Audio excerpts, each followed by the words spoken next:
Once I was at a party and I fell in love. I didn't even know this guy. I had never seen him before, and I knew that I wanted to at least touch bodies with him. I didn't know exactly what that meant, but I felt attracted to him. I felt attracted to him from across the room, and I cannot point to what it was. It wasn't his eyes because I hadn't seen them. It wasn't his nose or his mouth. It wasn't the scruff. It wasn't his hair. He was wearing a hat. I just felt attracted to him.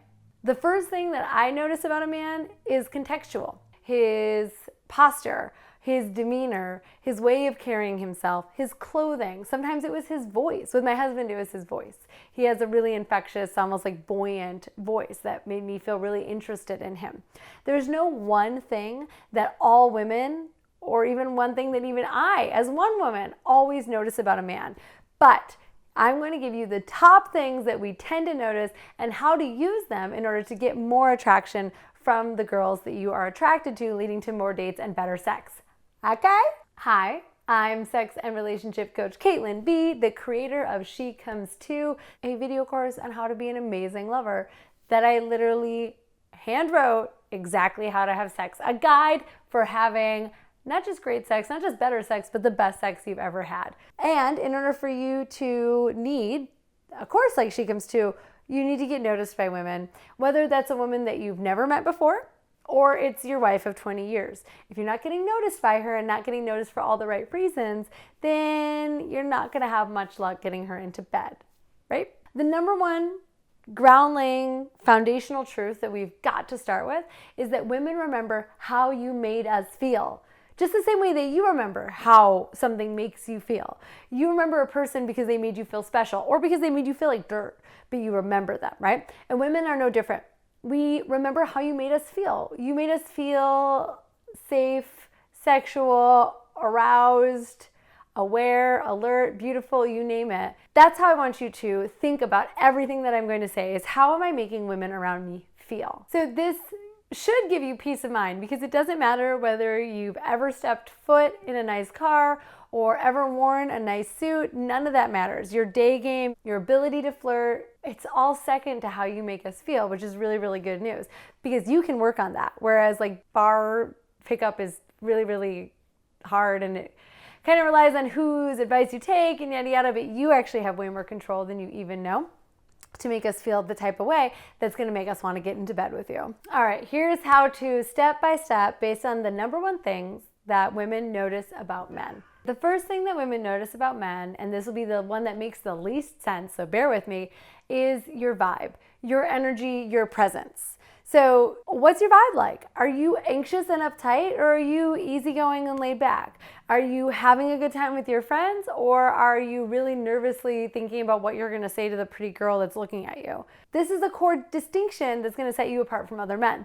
The other thing that's really important is, do you make us feel safe? I remember men that make me feel safe. They make me feel like I can relax, like I can let go, like I can be myself, like I'm free to have an extra cocktail because I don't have to be on my guard because this guy has got me. He is keeping me safe from other people, and at the same time, I am safe from him. In other words, he's not keeping me safe because he wants something from me or he wants to get laid. He's keeping me safe because he's a masculine dude and an honorable and a moral and an ethical man who is got my best interests at heart, even when it comes to himself. He's not going to do anything or try to get anything from me or take something or get something on over me or take advantage of me in any way. I am safe. That is a really, really strong feeling. That's something that I do not forget. In fact, I would say the one thing that all of the memorable men in my life have in common is that they make me feel really safe around them. Now, I don't mean so safe that they're like neutered, that they don't have any sexual energy. I'm going to get to that in just a second. The other thing that's really important to keep in mind when it comes to your energy is that women can sort of pick up on your vibe, like in the way that if you're desperate, if you really are just like, I need to have sex, like right now, tonight, are you going to be the one? We can feel that. And if that is your vibe, I highly recommend that you get into the habit of being a great lover to yourself. And that way, if you have a great sexual relationship with yourself, a great masturbation practice that brings you a lot of pleasure, you're not going to bring that like needy, desperate energy into your interactions with women. All right, the next thing that most women, and including the women that I polled, notice about men are their eyes, smile, and smell. So this is your eyes, meaning how much eye contact you're making. Not so much that you're staring, but not so little that I'm not sure you're even listening to me. See how annoying this is, but see how intense this is? It has to be somewhere in the middle. You're making eye contact, you're looking away from time to time, you're smiling and smirking. You're not just like intensely staring. Your smile, is it forced? Are your eyes smiling also? Don't smile if you're not a smiler. I'm a smiler, okay? Every wrinkle that hopefully you can't see on my face is directly related to doing this. I'm just a smiler. It's just who I am. It comes naturally to me. I don't force it. Don't force it. If you're not a smiler, then don't smile. But if you want to smile, then do smile, because women are attracted to smiles. Women are attracted to positivity. Women are attracted to men that are having a good time and entertaining themselves. So your eyes and your smile are huge nonverbal cues of the kind of guy that you are, the kind of night that you're having, the kind of mood that you're in, the energy that you're bringing. And then finally, your smell. Women are way more sensitive to smells than men are, and you don't know what you smell like. Really, you don't. So ask a female friend if your smell is on point. If you don't shower regularly, shower, scrub, use soap. Don't just like wet yourself. Shower, unless the kind of girl that you're trying to attract is into like an earthier vibe, in which case, use with caution. But if you are trying to present a like pretty standard appearance, then shower, shampoo, get your hair done every so often, make sure that you groom, and use enough cologne that she can smell you from about 18 inches away, but no further. You don't want enough cologne that people can smell you as they're walking by. You want cologne that women get close to, and then they go, is that you that smells so good?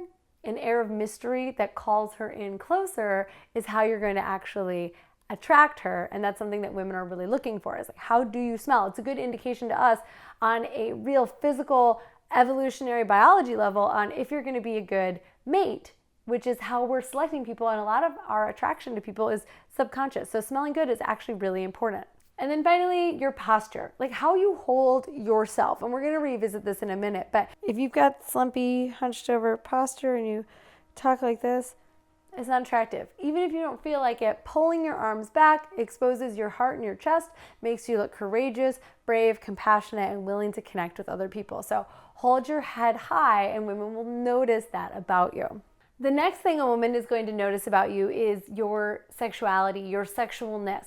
Now, I don't mean the way that you use your words or like lick your lips and look at her. I don't mean like the direct sexual suggestions or innuendo. What I mean is, do you own your masculinity? Are you a sexual being? Do you have a sexual presence in the world? Are you comfortable being a sexual being? So that you have a sexuality, you own your sexuality, but you're not imposing it on others and you're not ashamed of it, you're not hiding it from others. So being a sexual being is part of just accepting yourself being sexual. The way that you can work on this is by asking yourself how comfortable you are being a sexual being. Like when you think of sex, do you feel shame? Do you feel guilty? Do you feel like you're gonna get in trouble?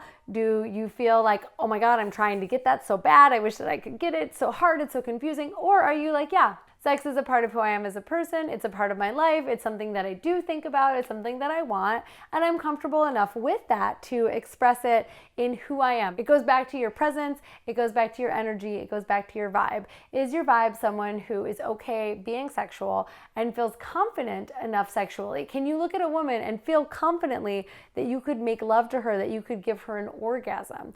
If you feel that way, it's going to be a part of your essence and women will be able to pick up on it.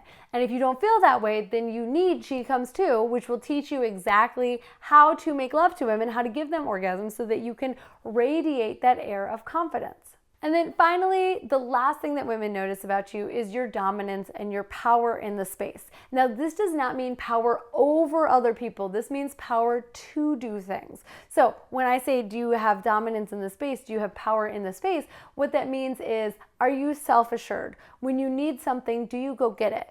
Do you wait until there's like a nice break in conversation? Or do you say, pardon me, I'll be right back, I've got to run to the restroom? Like even things along those lines, let me know who's in charge.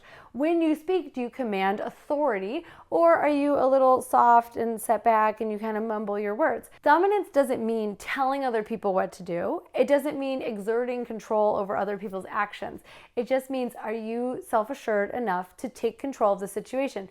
Do you Tell the waiter exactly what you want. Tell them that you're taking care of the bill or that you're going to split it. It doesn't matter what you're saying, it's how you're saying it. Do you take control? Do you take authority? Do you take ownership? Do you take ownership for the people around you? Are you concerned about everyone's good time and the safety of your entire crew, the women, the men, everyone?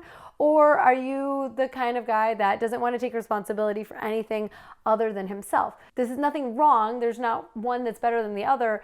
This is just what women will notice about you. And so if you're not consciously being in authority, if you're not consciously making choices in the space, and instead you're just going along with the flow of others, you're waiting to see what happens, you're kind of just like hanging in the back and not taking any responsibility, women are going to notice that. So all of these skills are really more about who you're being than what you're doing. And this is something that the average dating coach or average sex coach will not tell you. They're all about what you can do.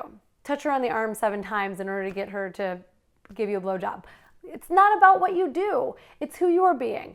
And if you are being masculine, sexual, dominant, present, high positive energy, and you add on top of that that you smile with your mouth as well as your eyes and you smell great, then you are going to be someone who women want to have sex with. And that includes married guys as well as single guys. This video is for everybody. I don't want you to think just because you have a partnership that you're commanding her attention, or just because you've been married for 20 years and you're together for the long run doesn't mean that you don't need to constantly be attracting your wife. You do. Attraction and seduction are really, really important skills. In fact, I included a whole module on them in She Comes Too, my video course. So I hope that you'll check it out. And remember, the first thing that women will notice about you is who you are being, not what you are doing. So go and be awesome. Thanks for tuning in.